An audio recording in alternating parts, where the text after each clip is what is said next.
आज विभिन्न सवालों को लेकर जामा मस्जिद के सदर मोहम्मद जाहिद से मुलाकात की और उन्होंने हर प्रश्न का उत्तर बेबाकी से दिया।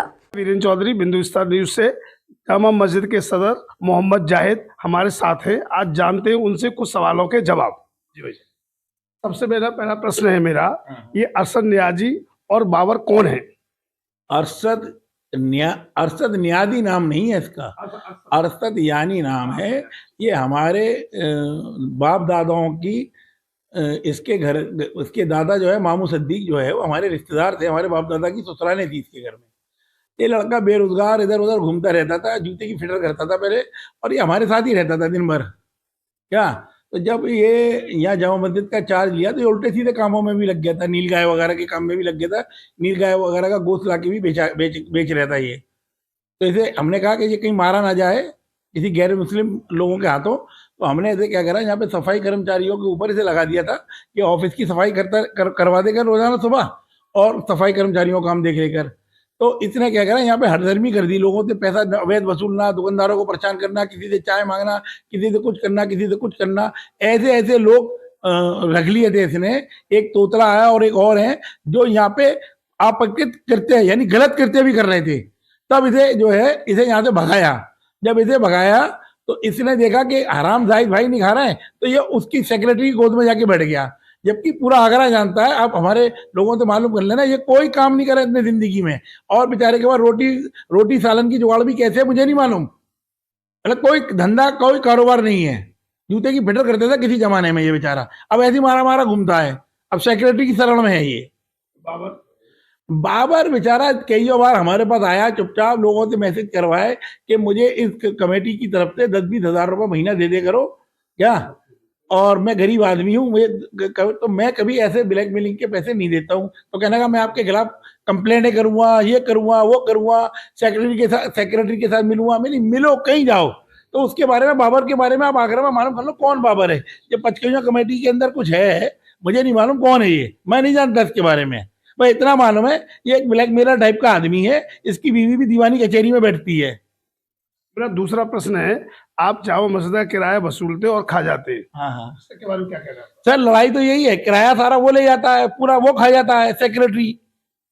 और उसके वालिद भी यहाँ पे रहे थे 20 साल, उन्होंने भी कभी कोई हिसाब नहीं दिया, इसने भी कोई हिसाब नहीं दिया। हिसाब की लड़ाई है हमारी।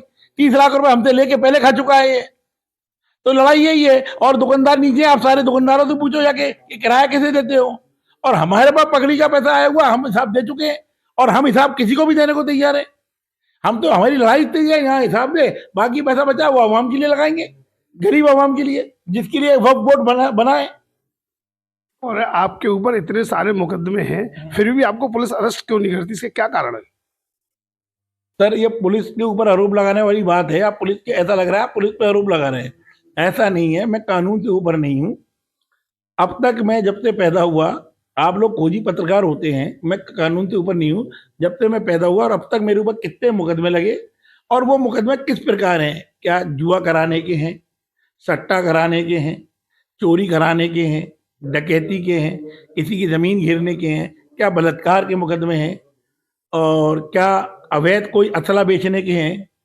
समझ रहे हैं, जो गंदे टाइप के जो वो होते हैं, ये सब सियासी मुकदमे लगे थे क्या। कुछ मुकदमे हैं जिसमें कुछ में मैं बरी हो गया। एक चौधरी बशीर के मामले में 2 मुकदमे लगे थे जिसमें मैं बरी हो गया। मेरे साथ साथ मैंने 200 आदमियों को बरी कराया, सब पे पैसा मैंने खर्च करा, आधे से ज्यादा बरी कराने में और जमानत कराने में। वो एक सियासी मुकदमा था, जो उस जमाने के विधायक थे, उस जमाने के बसपा के विधायक थे, चौधरी बशीर का जो समर्थन कर रहे थे, उन्होंने मुकदमा लगवाए थे सारे।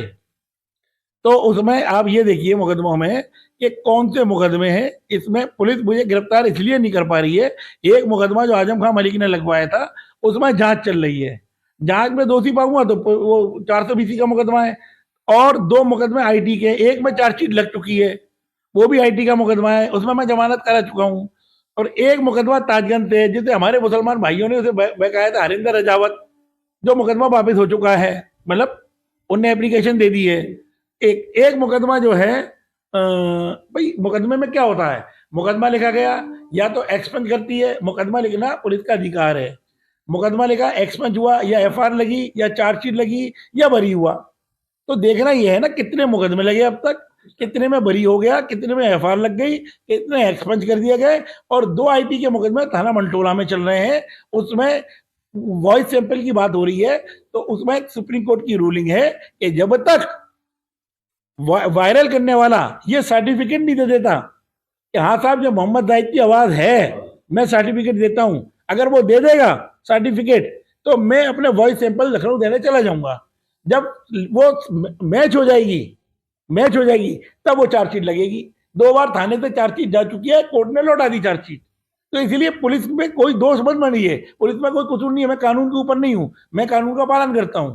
अगर मैं मैनेजमेंट वाला ही हूं तो मेरे मुकदमे क्यों लगे हैं? अब बात समझ रहे, छोटे छोटे इमाम साहब ने एक मुकदमा लिखाया है तो इमाम साहब को यहाँ से हटा दिया गया है क्योंकि अवाम उनके खिलाफ थी। भाई ये मैटर है मुकदमों का। एक और बात आइए, जो पिछली कमेटियां थी वो क्या क्या काम करती थी? सर पिछली कमेटियां आगरा की आवाम से पूछिए। क्या आजम खान मलिक के जो फादर थे, मेन सेक्रेटरी तो वो थे, 20 साल वो सेक्रेटरी रहे। एक काम आजम खान मलिक बता दें कि मस्जिद में कोई काम आजम खान मलिक ने कि फादर ने कोई कराया हो, कोई काम, या अवाम के लिए कोई काम कराया गया हो, अवाम के लिए या उसके लिए मस्जिद के लिए कोई काम कराया हो। और ऐसे उनका बेटा है, एक भैया, एक उनका भैया वो है और एक उनका नौकर है। तीनों ये अपने माल खा रहे हैं जो कि वक्फ का माल गरीब और मिस्किनों के लिए होता है। और मेरा प्रश्न है, ये आपका बहुत शानदार ऑफिस बना हुआ है, क्या ये कमेटी के द्वारा बना हुआ है या कैसे इतना ऑफिस आलीशान बना हुआ होता है? नहीं सर, ये किसी कमेटी के द्वारा नहीं बना गया। जब हमने चार्ज लिया था तो यहाँ मस्जिद में जितना भी पैसा लगाया वो मैंने अपनी जेब से लगाया था। और क्या नाम है, ये ऑफिस मैंने ही बनाया था। मुझे क्योंकि साफ सुथरा रहने का शौक है तो मैंने ये मीडिया वालों के लिए लगाया था। हमारे जो बड़े बड़े उलमा हैं बाहर से या आगरा से वो यहाँ बैठे हैं और जो अधिकारी हैं वो बैठे हैं, हम बैठे। मैंने अपने लिए बनाया था पर्सनल, ये किसी कमेटी के पदाधिकारी के लिए नहीं बनाया था। मैं चाहूं तो पदाधिकारी बैठे, मैं नहीं चाहूं तो कोई पदाधिकारी नहीं बैठे। तो जो मेरे साथ जो लोग हैं पदाधिकारी वो कभी भी आन के बैठ सकते हैं, उनके लिए खुला है। हमारे साथ थे मोहम्मद जाहिद, जिन्होंने बेबाकी से प्रश्नों का उत्तर दिया है। धन्यवाद आपके लिए।